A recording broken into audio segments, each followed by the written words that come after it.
my last joke. Okay. Tonight, I want to draw on our knowledge of the bird migration in Israel and Jewish texts, both biblical and midrashic. And as well, I'll be drawing on your own imagination in trying to understand the connection between the birds and the Israelites. I'd like to thank again Debbie and Naomi for their help in putting all this together, and actually for the support by Rabbi Splansky, who encouraged me. My interest, as Debbie mentioned, began here 15 years ago when a friend schlepped me along to hear Yossi Leshem, a bird scientist from Israel, who was speaking. I expected to see a minyan of 10 or 20 Jewish birders. Yes, we had the minyan, but there were also 150 to 200 other birders and ornithologists from all over southern Ontario to hear this well-known scientist. Ki mitzion tetzei mada. Out of Zion will come science. I'd like to dedicate this talk actually to the wonderful work of Yossi Leshem and the SPNI, the Society for the Protection of Nature in Israel, otherwise in Hebrew Haganat HaTeva, for the wonderful work they're doing. A shout out also Kibbutz Lotan, religious kibbutz in the Arava near Eilat, specializing in ecotourism.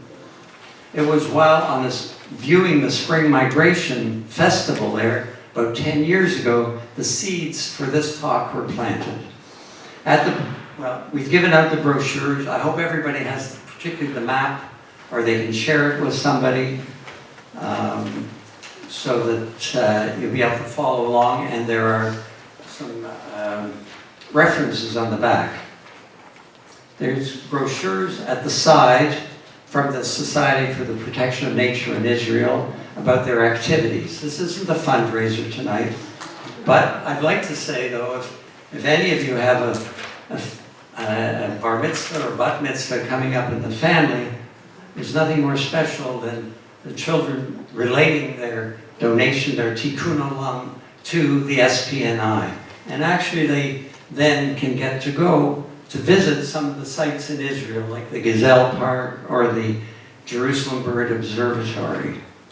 Recently, the SPNI branch here in Toronto honored the granddaughter of Cantor Meisner from the temple, Mia Kinan, for her generous support at her bat mitzvah. You have the handouts, you have the flyway. Okay. There's also a text on Shabbat Shira, the song takes wings. That contains some of the ideas that I'll be discussing tonight, which you can read at home. There'll be ample time for questions and answers at the end, or as I say with Jewish audiences, it's often A and Q, rather than where the audience members get to answer the question, and maybe they get to the question afterwards. It will be interactive, you'll be able to use your imagination, and I'll actually have some trivia questions for you. Okay. Let's begin. Turning to the flyway map, you can see how all the bird migration from East Africa funnels up the Rift Valley, the Nile, the Arava, and the Jordan Valley to disperse to Europe and Asia. The number 500 million underneath the map is not a typo.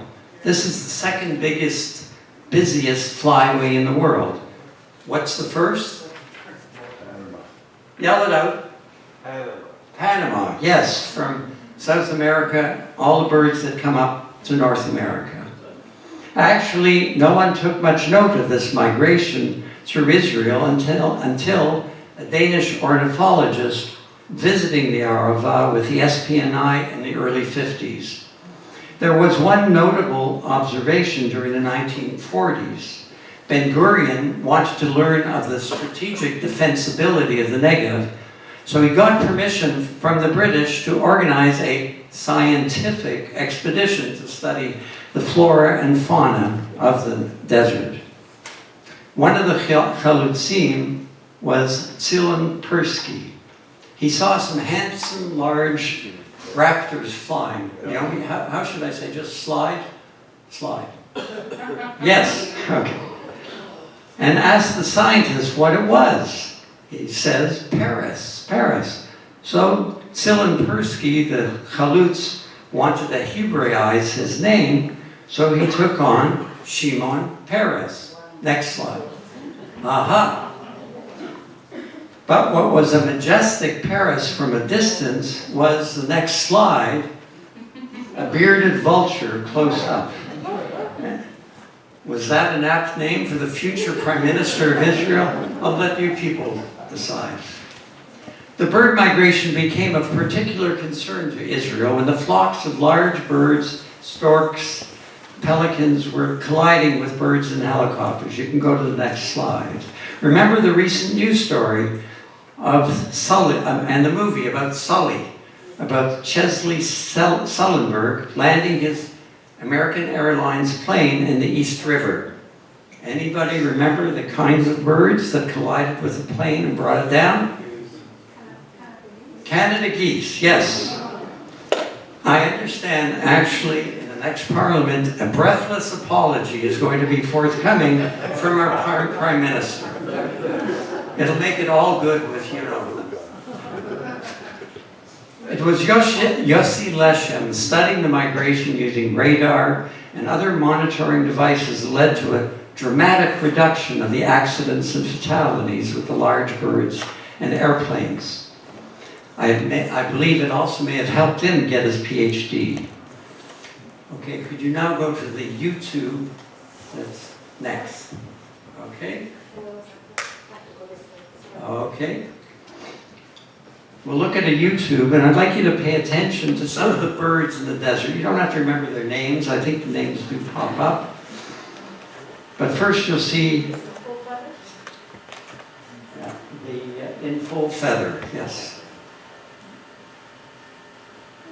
Okay, here we are. It's just a few minutes long.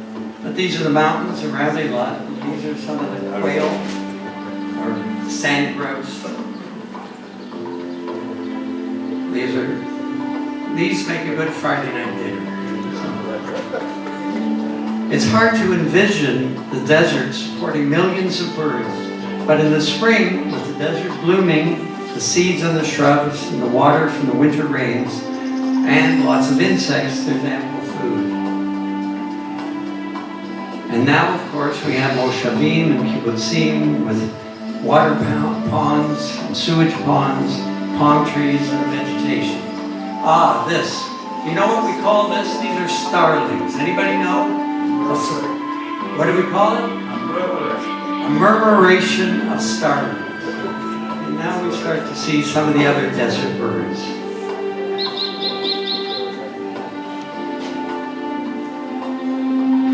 Now we're beginning to see some of the raptors. They're quite majestic.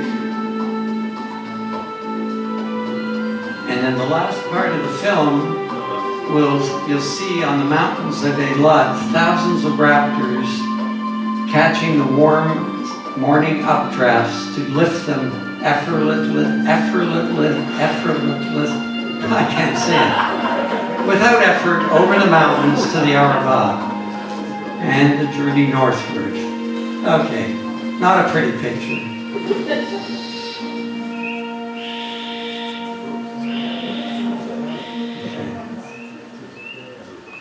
You can see on your map actually the bottleneck, and that's exactly where this is, the mountains of Eilat, where all these birds collect, and here we have the mountains. And it was actually, wait, there's owls.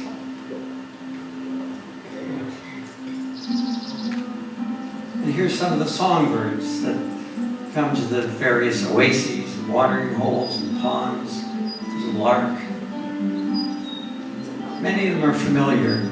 I had the pleasure of birding with somebody who had previously been a nature guide in Kenya, and it was the same birds. He knew them all.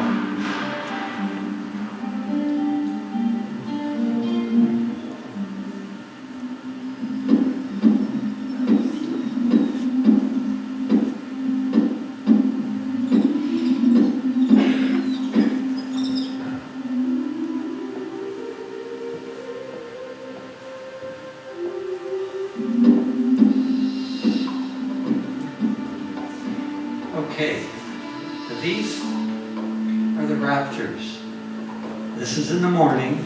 They're trying to catch the warm updrafts to lift them over the mountains. They don't, well, here they're flapping their wings, but often they're just circling and circling, trying to get elevation, to get themselves over the mountain. Pretty soon, you'll see some birders and hikers on the mountain itself. I don't know if they'll appear, or if you, I think you can see them. Yes, there they are. This is exactly where I was standing, but I'm not in the image, on top of what's called Har Shlomo, Solomon's Mountain. And it was here that the idea occurred to me for this talk. I wanted to ask you to use your imagination for a moment. And what thought would you have witnessing these birds circling around in the morning? Anybody? You'd want to join them, okay. You'd like to be there. Anybody else? Heavenly. Heavenly, okay. Okay, any more complicated planning? I'd like you to come with us. Okay. So, I'll share my thought. My first thought was, this has been going on in exactly this fashion for tens of thousands of years. Tens of thousands. It's a religious experience when you watch that. Sorry? It's a religious experience when you watch that. When you were there, you look at it. When you're there, okay, yeah. That's what it is. That's why it impacted on me. But then, my second question, and if this had been going on for tens of thousands of years, would the Israelites in their Exodus, if there was an Exodus, have actually witnessed this year after year for 40 years?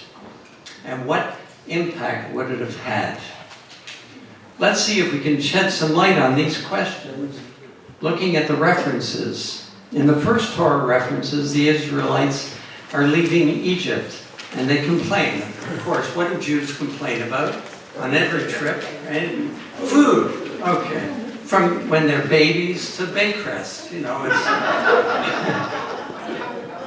They missed the flesh pots of Egypt, and before the manna arrived, quail covered the camp to sustain them. And now, if you look at the second reference, it's actually 39 years later, in the book of Deuteronomy, I think you have it. And what are they complaining about? Food.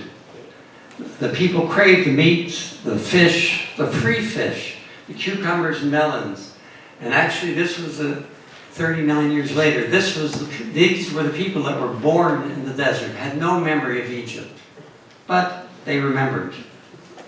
They got so much quail that it rotted, and a plague broke out. And you can see the gluttony in the next image. Oh, there's a couple of images now, aren't there? What's next? Oh yeah, quail. Sorry, yes, quail. Next quail. Next quail. And here's some Middle Ages painter looking at gluttonous, not a very pretty picture of people eating the quail. This gives you an idea, though, of the abundance of migration, how vulnerable the flocks of birds are to the weather and to the wind. I included reference number 3 to give you an idea of the variety of the prohibited birds. Notice the second bird, that's the parrot. Okay, we can go to the next slide. And anybody recognize the second from the last, the hoopoe? Go to the next slide. Yeah, this is Israel's national bird.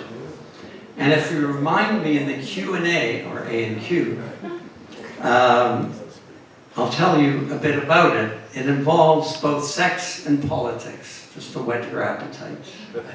Oh. Okay. I was curious about the accuracy of these birds and the naming of them, so I checked on a couple. The duchifat, the hoopoe.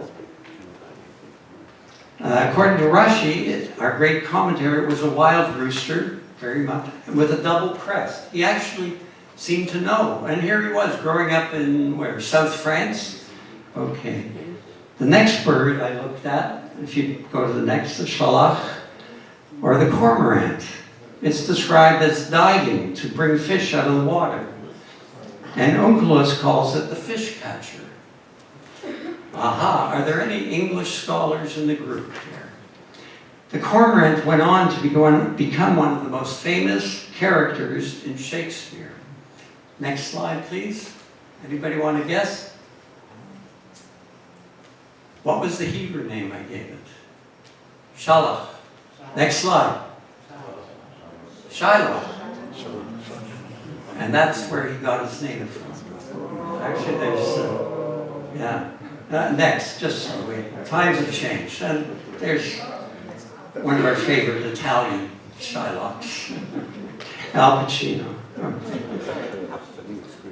And anyway, I don't think the King James commentators or whoever took on the Shylock name knew, but when cormorants start to nest, they just kill the neighborhood with all their bird poop, and they overfish any body of water. But anyway, that was the picture. Do you wonder how the King James Bible came up with all these translations of the bird names? The King James translators, referred to as God's secretaries in 1614, relied heavily on an earlier translation by the Scottish theologian John Tyndall, who was not going to rely on the Latin or the Greek. He wanted to know Hebrew. He wanted to get it from the source. Next slide. Unfortunately, in the 15th century, there were no Jews in England. So John Tyndall went to northern Germany to learn Hebrew from the rabbis and did his translation. Anybody know his reward for his wonderful translation? He was burned at the stake as a heretic. I recall in the year 2014, when the King James translation was being celebrated, the 400th year, that actually the translation from the time of Ezra was about 2,000 years old. So anyway, just a factoid of history. Meanwhile, back to our references. The fourth reference from the Exodus has God comforting the Israelites, trembling at the foot of Mount Sinai before the giving of the Torah. The Hebrew is probably one of the most beautiful pieces of poetry. Esedchem al kanfei nesharim va'avietchem elai. I will carry you on wings of eagles and bring you near to me. It tells us little of bird migration, unless you believe eagles carry their young on their back. We'll come to that in a moment. But more about God's loving parental protection. Some birds, in fact, do carry their young on their back. Some of our water birds. Next. Yes, we all know what that is. A common loon with two, what do we call baby loons? Lunatics. Okay. Now for the birders in the audience. Now the next one is another loon. Next. What's on his back? The loons are very maternal, and it's adopted a baby golden-eyed duck. Okay, where are all the SB&I people? I put that in for you.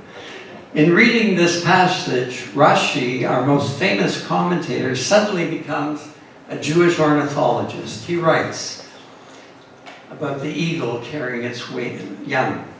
The eagle carries its young on its back, unlike all other birds, which carry their young between their claws and their feet. The other birds all fear predators from above, whereas the eagle only fears man, lest he shoot an arrow from below. The eagle places its young on its wings, saying, "Better to shoot the arrow that pierced me, and not my young." Now that's a true Jewish mother bird. Now here's an image, the next one you won't believe. what's the smartest bird in the world? It's probably a crow or a raven. And actually, this is not Photoshopped, not edited. This is for real.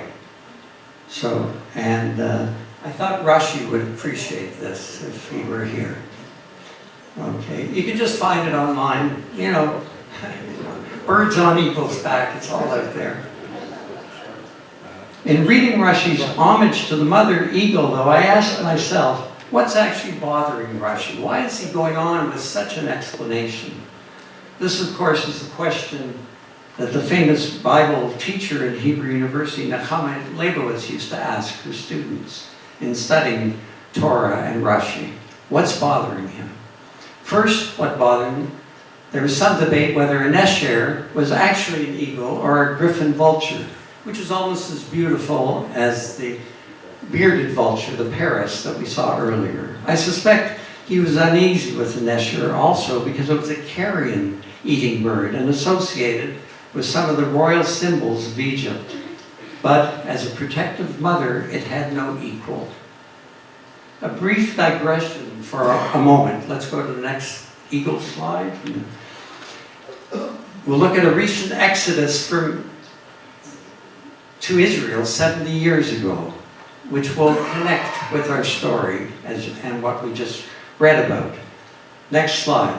These are the Jews of Yemen, coming out of the desert in 1950 to be brought to Israel on what the Jewish agency called Operation Magic Carpet. Unfortunately, next slide, the Yemenites had never seen an airplane, let alone flown on one, and they never heard of the magic carpet or Aladdin. So they could not be convinced to board the plane. Actually, this is true, until their rabbis explained to them, Zeh kanfei nesharim. These are the wings of eagles. I always get a little verklempt when I tell this story. They were all familiar with the text, and they were quite literate, and they knew the translation. If you notice the planes, what's the flag on the plane? It's an American flag. And in fact, you can go to the next slide. It wasn't American Airlines, it was Alaska Air. It was the only place Israel could procure enough airplanes. They flew to Yemen and took the Jews to Israel. You can read about it, next slide, in the Times of Israel. Just go to Alaska Airlines and the Yemenite Jews. And the next slide, and Elgin Long, the last surviving pilot, actually was just honored in Alaska. Okay, next slide. Let's go back. Can you go back to that? No, okay, don't worry about it. I just like looking at it. It's so, I don't know if you noticed on the airplane, they took out all the seats of the airplane, put these benches in, and we sat, 4 people? They had 8, 10 people with kids squished in. Anyway, it was the minhagim, the customs of feeding birds on Shabbat Shirah that stimulated my interest of a connection between the Israelites and the birds. On Shabbat Shirah, the Sabbath of Song, we read and celebrate the crossing of the Sea of Reeds and the miracle of the parting of the sea. We listen to the lofty, rolling melody and poetic vision of the song, sung by Moses, Miriam, and the people. It actually was sung this last Saturday in temples and synagogues. It is customary to stand and for the congregation to sing parts responsively, to create the feeling as if we were there, Ke'ilu hayinu sham. Now for the truth. In truth, if the truth be told, the scene at the sea after the crossing with the drowning of horses and soldiers and then being washed up on the shore would not have been one of blissful song. It would have been a scene of thousands of squawking, raucous vultures, eagles, ravens, and other carrion-eating birds waiting for lunch or indulging in it.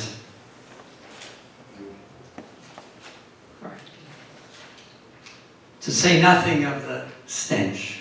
The desert is unforgiving. Please note, because the song of the birds may not have taken place at the sea, it does not mean it's not part of our story. Interesting, the rabbis say this was a popular idea. You can see the first midrash.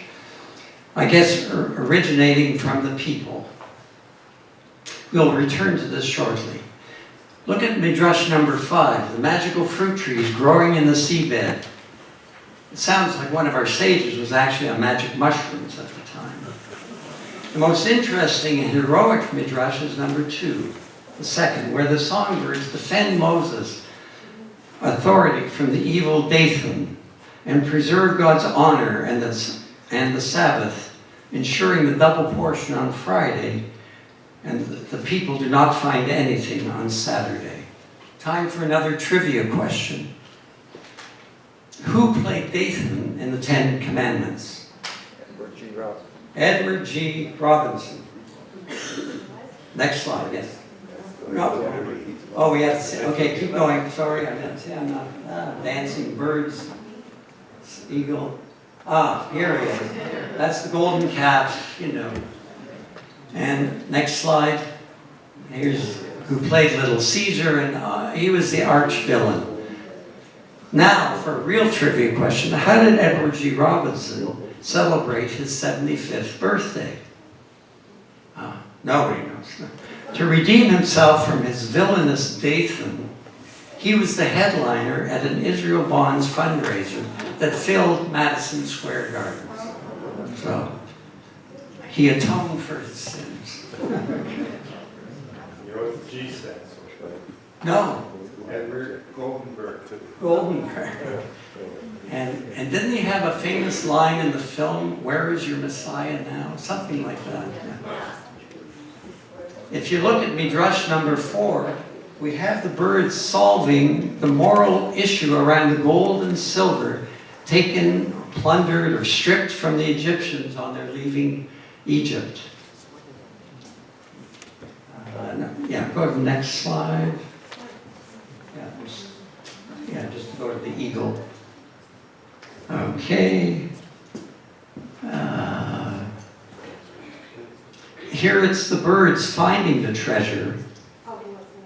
No, just go to the eagle. That's fine.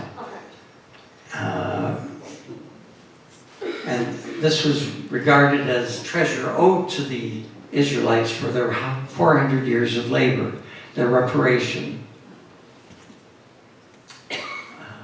This midrash actually, I thought, this is where the midrash goes where angels fear to tread. It actually takes on all the King James translations of the Israelites despoiling and plundering the Egyptians. But it also is critical of the text, because actually the text says God made the Egyptians favorably disposed to the Israelites. So you get the sense that often midrashim, these stories, reflect some sage rabbi's idea of how it should have been. But it's interesting, you don't find one so critical of actual biblical text in this way. During the 40 years in the wilderness, they would have camped for lengthy periods of time at oases in the Sinai. Next picture. Well. Let's take a moment to think of something similar within the Canadian experience that may get us in touch with the birds. Anybody here done any wilderness camping in Algonquin Park? Okay. Who are the first feathered friends that come to visit you when you come to a campsite? Usually chickadees, maybe a gray jay.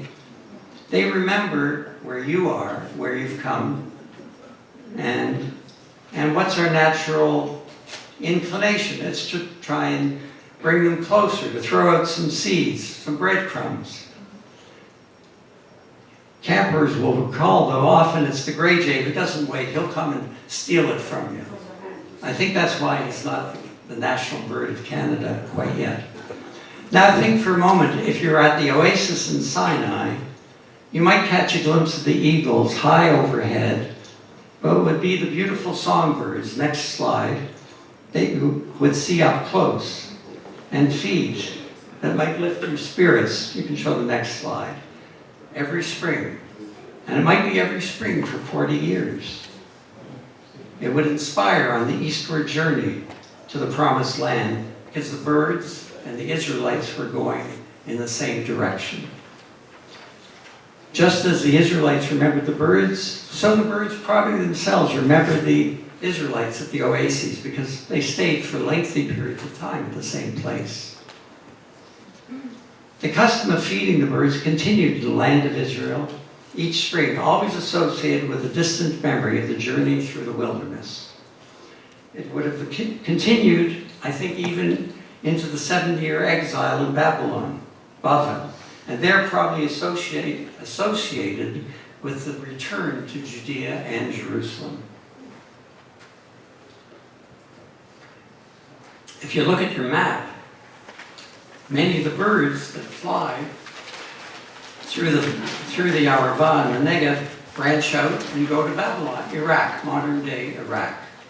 So they would have been seeing many of the same birds they were acquainted with. When the Jews returned to Judea from Babylon in the 6th century before the Common Era, the Torah was being codified and being read in public, read with clarity and with understanding. If there was such a popular idea that the birds sang at the sea, it's probably quite possible that on hearing the song at the sea read publicly, the people would have associated their custom of feeding the birds with the reading. I believe it's important maybe to put this period of the return to Judea and the public reading of Torah in a historical context related to what we're talking about. In leaving Babylon, those who returned were small in number, 30 or 40,000. They in fact were leaving a land of plenty where they had achieved considerable success and security in their 70 years. It was only 70 years they were there. In Judea, there was physical and economic insecurity and problems of continuity with intermarriage. And even the rebuilt temple was a disappointment, and it did not prove a rallying place and cry for the people. It was the public reading of Torah that led to a national religious revival. To give you an idea of the emotional impact of the people hearing the Torah read, the text tells us that they heard the reading of the holiday of Sukkot, the building of booths. They celebrated, and it says there they hadn't celebrated